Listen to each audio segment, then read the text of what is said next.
കർത്താവിൻ്റെ മേശയിൽ സംബന്ധിപ്പാനായിട്ട് നാം ഒരുങ്ങുകയാണ് ഇപ്പോൾ. കർത്താവിൻ്റെ മേശ കർത്താവ് നമുക്ക് വേണ്ടി ഒരുക്കിയിരിക്കുന്ന വലിയ സദ്യയാണ്. അതിലെ വിഭവങ്ങൾ കർത്താവിൻ്റെ ശരീരവും കർത്താവിൻ്റെ രക്തവും. അത് ഒരുക്കിയതിന് ശേഷം നമ്മുടെ പ്രിയ കർത്താവ് വളരെ സ്നേഹത്തോടു കൂടി നമ്മെ ക്ഷണിക്കുന്നു. മക്കളെ, വരുവീൻ, നമുക്ക് ഒരുമിച്ച് ഭക്ഷിച്ച് കൂട്ടായ്മ ആചരിക്കാം. കർത്താവിനോടൊപ്പം കർത്താവിൻ്റെ മേശയിൽ സംബന്ധിക്കുന്ന എന്തൊരു ഭാഗ്യവും എന്ത് വലിയ പദവിയുമാണ്. എന്നാൽ അങ്ങനെ അത് കണ്ട് പതിവായി കർത്താവിൻ്റെ മേശയിൽ സംബന്ധിക്കുന്നവരുടെ എണ്ണം വളരെ വളരെ കുറവാണ്. എന്തുകൊണ്ടാണ് പതിവായി കർത്താവിൻ്റെ മേശയിൽ സംബന്ധിക്കാത്തത്? ഒന്ന്, എന്താണ് കുർബാന എന്നറിയാത്തത് കൊണ്ടും ആരാണ് നമ്മെ ക്ഷണിക്കുന്നത് എന്നുള്ളതിനെക്കുറിച്ചുള്ള വ്യക്തത ഇല്ലാത്തതുകൊണ്ടുമാണ് സംഭവിക്കുക. ഇത് കർത്താവിൻ്റെ മേശയിലേക്ക് കർത്താവ് നമ്മെ ക്ഷണിക്കുമ്പോൾ അത് നിരാകരിക്കുവാൻ തക്കവണ്ണം നമുക്ക് എങ്ങനെയാണ് സാധിക്കുക? ഒരിക്കലും സാധിക്കില്ല. മർത്തോമാ സഭയിൽ വിശുദ്ധ കുർബാന ശുശ്രൂഷ അണയ്ക്കുന്നത് വിശുദ്ധ കുർബാന കൊള്ളാൻ വേണ്ടിയിട്ടുള്ളവർക്കാണ്, അല്ലാതെ കാഴ്ചക്കാർക്ക് വേണ്ടിയല്ല. കുർബാന കാണാനായിട്ടാരും ദേവാലയത്തിലേക്ക് വരരുത്, ആരാധിക്കാൻ. വിശുദ്ധ മേശയിൽ സംബന്ധിപ്പാൻ ഒരുക്കത്തോടെ ആയിരിക്കണം വരേണ്ടത്. ഇപ്പോൾ കുമ്പസാരത്തിന് ക്ഷണിക്കുമ്പോൾ വിശുദ്ധ കുർബാന കൊള്ളാൻ ആരുമില്ലെങ്കിൽ വിശുദ്ധ കുർബാന അവസാനിപ്പിക്കും. അങ്ങനെ സംഭവിക്കാറില്ല. ആരെങ്കിലും ഒരാളെങ്കിലും വിശുദ്ധ കുർബാന കൊള്ളാനുണ്ടാവും എന്നുള്ളതുകൊണ്ട്. അതിൻ്റെ അർത്ഥം ഇതാണ്, അത് കാഴ്ചക്കാർക്ക് വേണ്ടിയല്ല, വിശുദ്ധ മേശയിൽ സംബന്ധിക്കുന്നവർക്ക് വേണ്ടിയാണ് കുർബാന ശുശ്രൂഷ. അപ്പം എൻ്റെ അർത്ഥം, ആരാധനയിൽ സംബന്ധിക്കുന്ന പ്രായപൂർത്തി എല്ലാവരും ഒരുക്കത്തോടെ കർത്താവിൻ്റെ മേശയിൽ സംബന്ധിപ്പാനുള്ള ഒരുക്കത്തോടെ വേണം ആരാധനയിൽ സംബന്ധിക്കേണ്ടത് എന്നാണ് ഇതിൻ്റെ അർത്ഥം. കുറച്ച് പേർ കുർബാന കൊള്ളുകയും കുറച്ച് പേർ കൊള്ളാതിരിക്കാനും അത് അങ്ങനെ സംഭവിക്കാൻ പാടില്ല. എല്ലാവരും കർത്താവിൻ്റെ മേശയിൽ സംബന്ധിപ്പാനുള്ള ഒരുക്കത്തോടെ ആയിരിക്കണം വരേണ്ടത്. പല കാരണങ്ങളാൽ കർത്താവിൻ്റെ മേശയിൽ നിന്ന് മാറി നിൽക്കുന്നത് ശ്രദ്ധിച്ചിട്ടുണ്ട്. ചില ആളുകൾ ആര് കുർബാന ചൊല്ലുന്നു എന്ന് നോക്കി കുർബാന കൊള്ളണോ വേണ്ടയോ നിശ്ചയിക്കും. ചില പള്ളികളിലൊക്കെ ഉണ്ടാകുന്നൊരു അപകടം, അച്ഛന്മാരുമായിട്ട് എന്തെങ്കിലും വഴക്കുണ്ടാക്കും.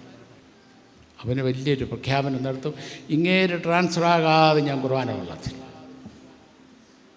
അങ്ങേരുടെ മുമ്പിൽ ഞാൻ മുട്ടുകുത്തു. അല്ല, ഇത് പലപ്പോഴും പറഞ്ഞു കേട്ടിട്ടുള്ളൊരു കാര്യമാണ്. എന്നിട്ട് കുർബാന കൊള്ളാൻ ശ്വാസം മുട്ടിയിട്ട് അച്ഛനോട്ട് ട്രാൻസ്ഫർ ആവുന്നുമില്ല, കുർബാന കൊള്ളാൻ ശ്വാസം മുട്ടിയിട്ട് മറ്റേ പള്ളിയിൽ പോയി കുർബാന കൊള്ളു. വല്ല ഗുണമുണ്ടോ? ഒരു ഗുണമില്ല. അഭിപ്രായ വ്യത്യാസങ്ങളുണ്ടെങ്കിൽ പറഞ്ഞു തീർത്തണം, അത് വേറൊരു വിഷയം. ഇത് കർത്താവിൻ്റെ മേശയാണ്.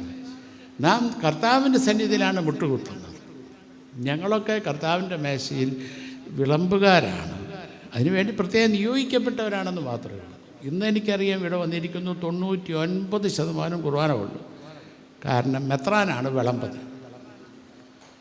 മെത്രാൻ വിളമ്പിയാലും അച്ഛൻ വിളമ്പിയാലും ഇത് കർത്താവിൻ്റെ മേശയാണ്. അതിലേക്ക് കർത്താവാണ് നമ്മെ ക്ഷണിക്കുന്നത്. ഇപ്പോൾ ഒരു കല്യാണത്തിന് ആരെങ്കിലും വന്ന് നമ്മളെ ക്ഷണിച്ച് നമ്മൾ ആരെങ്കിലും എപ്പോഴെങ്കിലും ചോദിച്ചിട്ടുണ്ടോ ആരാ വിളമ്പുന്നതെന്ന് ചോദിച്ചിട്ടുണ്ടോ? ചോദിച്ചിട്ടുമില്ല, ചോദിക്കുകയില്ല. അത് വളരെ അപ്രസക്തമാണ്. ആര് ക്ഷണിക്കുന്നു എന്നതിനെ ആശ്രയിച്ചാണ് പോണോ പോണ്ടെന്നൊക്കെ തീരുമാനിക്കുന്നത്. അപ്പോൾ ഇത് കർത്താവിൻ്റെ മേശയാണ്, അതിലാണ് നാം സംബന്ധിക്കുക, അതിലേക്കാണ് കർത്താവ് നമ്മെ ക്ഷണിക്കുന്നത്. രണ്ട്, ചിലർ പറയും ഞാൻ ഒരുങ്ങിയിട്ടല്ല വന്നിരിക്കുക. അത് വളരെ ശരിയാണ്. തിരുവചനം വളരെ കൃത്യമായിട്ട് പഠിപ്പിക്കുന്നുണ്ട്. ഒരുക്കത്തോടെ വേണം കർത്താവിൻ്റെ മേശയിൽ സംബന്ധിക്കാൻ, അല്ലെങ്കിൽ അത് ശിക്ഷാവിധിക്ക് കാരണമായി തീരും. എന്നാൽ ഈ ഒരുക്കത്തെക്കുറിച്ച് ഒരുപാട് ധാരണപ്പശകളുണ്ടെന്ന് എനിക്കറിയാം, സ്ത്രീകളുടെ ഇടയിലും പുരുഷന്മാരുടെ ഇടയിലും. ഞാൻ ആ വിഷയത്തെക്കുറിച്ച് ഇപ്പോൾ പറയുന്നതിനായിട്ട് ശ്രമിക്കുന്നില്ല. കർത്താവിൻ്റെ മേശയിൽ സംബന്ധിപ്പാനുള്ള ഒരുക്കം ഒന്ന് മാത്രമാണ്, നമ്മുടെ പാപങ്ങളെ ആത്മാർത്ഥമായി ദൈവസന്നിധിയിൽ ഏറ്റുപറഞ്ഞ് ഉപേക്ഷിക്കുക എന്നതാണ് കർത്താവിൻ്റെ മേശയിൽ സംബന്ധിപ്പാനുള്ള ഒരുക്കം. ഏറ്റുപറഞ്ഞ് ഉപേക്ഷിക്കുക എന്നുള്ളതാണ്, അതാണ് ഒരുക്കം. ബാക്കിയെല്ലാം വളരെ അപ്രസക്തമായ കാര്യങ്ങളാണ്. എന്തെല്ലാം ഉണ്ടെങ്കിൽ നമ്മുടെ പാപങ്ങളെ ആത്മാർത്ഥമായി ഏറ്റുപറഞ്ഞ് ഉപേക്ഷിക്കുക എന്നതാണ്, അതാണ് കർത്താവിൻ്റെ മേശയിൽ സംബന്ധിക്കാനുള്ള ഒരുക്കം. അത് എൻ്റെ മനസ്സിൽ എപ്പോഴും തോന്നിയിട്ടുള്ള സംശയം, എന്തേ ഒരുങ്ങാഞ്ഞ്? കഴിഞ്ഞ ആഴ്ച ഇവിടെ നിന്ന് ഇറങ്ങുമ്പോഴേ തമ്പുരാൻ നമ്മളെ ക്ഷണിച്ചാൽ വിട്ട്, മക്കളെ അടുത്ത ആഴ്ച എൻ്റെ സദ്യയുണ്ട് വരണുണ്ട്. പിന്നെ എന്തേ ഒരുങ്ങാഞ്ഞ്? അങ്ങേര് കിടന്ന് ഇങ്ങനെ വിളിച്ചുകൊണ്ടിരിക്കും, ഞാൻ വല്ലപ്പോഴും വരുവാനോ. എൻ്റെ അർത്ഥം, കർത്താവിൻ്റെ മേശയിൽ സംബന്ധിപ്പാനുള്ള താല്പര്യക്കുറവുണ്ടെങ്കിൽ ഉടനെ മനസ്സിലാക്കിയോണം എന്തെന്നാണ്, തമ്പുരാനുമായുള്ള ബന്ധത്തിൽ എവിടെയോ കുഴച്ചിൽ സംഭവിച്ചിട്ടുണ്ടെന്നാണ്. കർത്താവിൻ്റെ ജീവിതത്തിൽ ഏറ്റവും ഉന്നതമായ സ്ഥാനം കൊടുത്തിരുന്നുവെങ്കിൽ നമ്മൾ ഈ ദിവസത്തിന് വേണ്ടി ആകാംക്ഷയോടുകൂടെ കാത്തിരുന്നേനെ. ഇവിടുന്ന് ഇറങ്ങുന്ന നിമിഷം മുതൽ അടുത്ത കർത്താവിൻ്റെ മേശയ്ക്ക് വേണ്ടി ഒരുക്കമായി തന്നെ ജീവിതം തന്നെ. ഇപ്പം ചെറിയൊരു ഉദാഹരണം പറഞ്ഞ്, നമ്മുടെ മോദിജി ഡൽഹിയിലേക്ക് ഒരു നേരത്തെ ബ്രേക്ക്ഫാസ്റ്റിന് ക്ഷണിച്ചു എന്നിരിക്കട്ടെ. ആ ഇൻവിറ്റേഷൻ കൈ കിട്ടി നിങ്ങൾ എന്നാ ചെയ്യും? അല്ലേ? പിന്നെ വാട്സപ്പും ഫേസ്ബുക്കൊക്കെ നിറഞ്ഞു നിൽക്കും. ഫോൺ വിളിച്ചാൽ കിട്ടുമോ? ലോകത്തുള്ള സകലമായ മനുഷ്യനെയും വിളിച്ചു പറയും, പ്രൈം മിനിസ്റ്റർ എന്നെ ബ്രേക്ക്ഫാസ്റ്റിന് ഡൽഹിയിലേക്ക് ക്ഷണിച്ചിരിക്കുന്നു. ശരിയല്ലേ? ഞാൻ പറയും ഉടനെ പോയി ടിക്കറ്റ് ബുക്ക് ചെയ്യും. സ്ലീപ്പറിന് കിട്ടിയില്ലെങ്കിൽ ഫസ്റ്റ് ക്ലാസ്സിൽ ട്രൈ ചെയ്യും. അതും കിട്ടിയില്ലെങ്കിൽ ഫ്ലൈറ്റിന് ബുക്ക് ചെയ്യും. അലമാരി നിറച്ച് പുതിയ ഷർട്ടും പാൻറ്റും ഉണ്ടെങ്കിൽ പുതിയ ഷർട്ടും പാൻറ്റും വാങ്ങിക്കും. സ്ത്രീകളാണെങ്കിൽ മഹാലക്ഷ്മി പോയി പുതിയ സാരി വാങ്ങിക്കും. അല്ലേ? ഒരാഴ്ച മുമ്പേ ഡൽഹി പോയി താമസം തുടങ്ങും. 8 മണിക്കാണ് ബ്രേക്ക്ഫാസ്റ്റിന് ക്ഷണിച്ചിട്ടുള്ളതെങ്കിൽ 7 മണിക്ക് മോദിജിയുടെ ഗേറ്റിൽ കാവലെത്തും. എന്നിട്ടിങ്ങനെ വാച്ച് നോക്കും, സമയം പോകണില്ല. എന്തോ ഒരു ആകാംക്ഷയാണ്, എന്തൊരു തിടുക്കമാണ്. അല്ലേ? ഒരു മോദിജി വിളിച്ചാൽ എന്നുവെച്ചാൽ ഒരു പ്രൈം മിനിസ്റ്ററെ വിളിച്ചാൽ ഇത്രയും ഒരുക്കമുണ്ടെങ്കിൽ, ആകാംക്ഷയുണ്ടെങ്കിൽ, സകലത്തെയും സൃഷ്ടിച്ച തമ്പുരാൻ, സകലത്തെയും വീണ്ടെടുത്തവൻ, സകലത്തെയും നിയന്ത്രിക്കുന്നവൻ നമ്മെ ക്ഷണിക്കുമ്പോൾ ഒരുക്കമില്ലെന്ന് ഒരുങ്ങിയില്ലെന്ന് പറഞ്ഞാൽ എൻ്റെ അർത്ഥം എന്താണ്? ഈ തമ്പുരാന് നമ്മുടെ ജീവിതത്തിൽ അത്രയും സ്ഥാനമുള്ളൂ എന്നാണ്. ഈ തമ്പുരാന് നമ്മുടെ ജീവിതത്തിൽ ഏറ്റവും ഉന്നതമായ സ്ഥാനം കൊടുത്തിരുന്നുവെങ്കിൽ ഞാൻ നേരത്തെ ഓർമ്മിപ്പിച്ചതുപോലെ ആകാംക്ഷയോടെ ദിവസത്തിന് വേണ്ടി ഒരുങ്ങി. ചില പള്ളിയിലൊക്കെ പോകുമ്പോൾ പറയും, കോവിഡ് കഴിഞ്ഞ ശേഷം ആൾക്കാർ വരത്തില്ല. എങ്ങനെ വീട്ടിലിരിക്കാനൊക്കും? ഇവിടെ ആരാധന നടക്കുമ്പോൾ നമുക്കെങ്ങനെ വീട്ടിലിരിക്കാനൊക്കും? അല്ല, എനിക്കറിയാതെ ചോദിക്കുക. എനിക്ക് എപ്പോഴും എൻ്റെ മനസ്സിൽ തോന്നി വല്ല കൊച്ചു കാര്യം മതി. അപ്പോൾ പറയും അത് ആദ്യം മുടക്കുന്നത് ആരാധനയാണ്. എങ്ങനെ മുടക്കാൻ പറ്റും? വെറുതെ വീട്ടിലിരിക്കാൻ പറ്റുമോ? ഇവിടെ ആരാധന നടക്കുന്നു, തമ്പുരാനെ ആരാധന നടക്കും, തമ്പുരാനെ ആരാധിക്കുന്നതിനായിട്ട് ജനങ്ങൾ കൂടി വരുന്നു. വീട്ടിലിരിക്കാൻ പറ്റുമോ?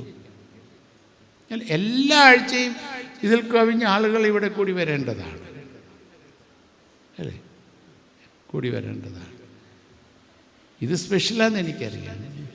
ആദ്യ കുർബാനയും പിന്നെ മെത്രാനും ഒക്കെ വരുന്നു എന്നുള്ളത് കൊണ്ടാണ് കവിഞ്ഞ് പുറത്തും ഒക്കെ നിറഞ്ഞ് നിൽക്കുന്നതെന്ന് എനിക്കല്ല നിശ്ചയം. എങ്ങനെ വീട്ടിലിരിക്കാനൊക്കെ ഒക്കില്ല. അതിനൊക്കെ അർത്ഥം തമ്പുരാന് നമ്മുടെ ജീവിതത്തിൽ സ്ഥാനം കൊടുക്കുന്നതനുസരിച്ചാണ്. തമ്പുരാനെ ആരാധിക്കുന്നതും തമ്പുരാൻ്റെ മേശയിൽ സംബന്ധിക്കുന്നതൊക്കെ ഏറ്റവും സുപ്രധാനമാണെന്ന് കരുതിയാൽ മറ്റു കാര്യങ്ങളൊക്കെ സെക്കൻഡറിയാണ്. ഇത് കഴിഞ്ഞിട്ടേ ഉള്ളൂ മറ്റെന്തും. അല്ലേ? ഇത് ഒഴിവാക്കിക്കൊണ്ട് നമുക്ക് വേറെ എന്തിനും പോകാനായിട്ട് സാധിക്കില്ല. കാരണം അപ്പോൾ അതാണ് പ്രാധാന്യം കൽപ്പിക്കുന്നത് എന്നാണ് ഇതിൻ്റെ അർത്ഥം. മൂന്നാമതായിട്ട് ചില ആളുകൾ പറഞ്ഞു കേട്ടിട്ടുണ്ട്, ഞാനിതിനെ അയോഗ്യനാണ്, പാപിയാണ്, പിന്നെ എങ്ങനെ കുർബാന കൊള്ളും? വളരെ ശരിയാണ്. എനിക്കോ നിങ്ങൾക്കോ തമ്പുരാൻ്റെ സന്നിധിയിലേക്ക് അടുത്ത് വരുവാനോ തിരുമുഖത്തേക്ക് നോക്കുന്നതിനോ വല്ല യോഗ്യതയുമുണ്ടോ? ഇല്ലെന്നാണ് എൻ്റെ വിശ്വാസം. നമുക്കാർക്ക് യാതൊരു യോഗ്യതയും. ഈ അയോഗ്യത തമ്പുരാൻ്റെ സന്നിധിയിൽ സമ്മതിക്കുന്ന സമയമാണ് ഈ കുമ്പസാരം. കുമ്പസാര സമയത്ത് എന്താ പറയുന്നത്? എൻ്റെ തമ്പുരാനെ, വാക്കിലും പ്രവൃത്തിയിലും ചിന്തയിലും പിഴച്ചുപോയി നിൻ്റെ സന്നിധിയിലേക്ക് അടുത്ത് വരുവാനോ തിരുമുഖത്തേക്ക് നോക്കുവാനോ ഈ പാപി അയോഗ്യനാണ് കർത്താവേ. കുറിയലായിസോൻ കുറിയലായിസോൻ കുറിയലായിസോൻ, മനസ്സലി ഉണ്ടാകണമേ കർത്താവേ. ഇതല്ലേ കുമ്പസാരം? അല്ലേ? എന്നാലോ കർത്താവേ, അധികം പാപിനിയായ സ്ത്രീയെ കൈക്കൊണ്ടില്ലേ, കള്ളനെ കൈക്കൊണ്ടില്ലേ, ചുങ്കക്കാരനെ കൈക്കൊണ്ടില്ലേ? അതിനേക്കാൾ ഒരു മെച്ചവും എനിക്കില്ല. തമ്പുരാനെ മനസ്സിൽ. ഇതാണ് നിലവിളി, ഇതാണ് കുമ്പസാരം. പലപ്പോഴും നമുക്ക് ഈ കുമ്പസാരം വളരെ അശ്രദ്ധയോടുകൂടി ചെയ്യുന്ന ഒന്നാണ്. കാരണം ഈ കുർബാന കൊണ്ടാലും കൊണ്ടില്ലെങ്കിലും നമ്മളെല്ലാ ആഴ്ച ഇത് കേട്ടോണ്ടിരിക്കുകയാണ്. അപ്പോൾ ഇത് നമുക്ക് കാണാതെ അറിയാവുന്നൊരു കാര്യമാണ്. അത് കാരണം അച്ഛൻ കുമ്പസാരം തുടങ്ങുമ്പോഴേ നമ്മളിവിടെ പറഞ്ഞു തീർക്കും. ആ സമയത്താണ് എല്ലാവരും അവിടെ പുറത്ത് എന്താ നടക്കുന്നത്, അടുത്ത് നിൽക്കുന്നവൻ്റെ കയ്യിൽ പുതിയ വാച്ചുണ്ടോ, അവൾ പുതിയ സാരിയാണോ ഓർത്തിരിക്കുന്നത്, ഇതെല്ലാം അന്വേഷിക്കുന്ന സമയമാണ് ഈ കുമ്പസാര സമയം. എന്നാൽ ഈ കുമ്പസാര സമയത്ത് കണ്ണടയ്ക്കണം. എന്നിട്ട് കൈകൾ കൂപ്പണം, എന്നിട്ട് നമുക്ക് വേണ്ടി കാൽവറിയിൽ പരമയാഗമായി തീർന്ന ആ കുരിശിനെ ഇങ്ങനെ കാണണം.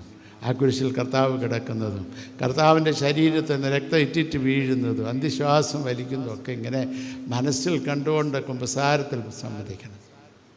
അങ്ങനെ കുമ്പസാരിച്ചാൽ കണ്ണ് നിറയാത്തൊരു മനുഷ്യനുണ്ടാകുമെന്ന് എനിക്ക് തോന്നുന്നില്ല, അല്ലേ? പക്ഷെ പലപ്പോഴും നമ്മളെങ്ങനെ ചെയ്യും? കുമ്പസാരിക്കുമ്പോൾ ചിരിച്ചുകൊണ്ട് നിൽക്കും, കുർബാന കൊള്ളാൻ നേരത്തെ കരയും. അതിൻ്റെ ഓർഡർ നേരെ തിരിച്ചാണ്. കുമ്പസാരിക്കുമ്പോൾ കരയണം. കുമ്പസാരം കഴിഞ്ഞ് കഴിയുമ്പോൾ അച്ഛൻ ഒരു വലിയൊരു പ്രഖ്യാപനം നടത്തും. എന്താണെന്നറിയാമോ?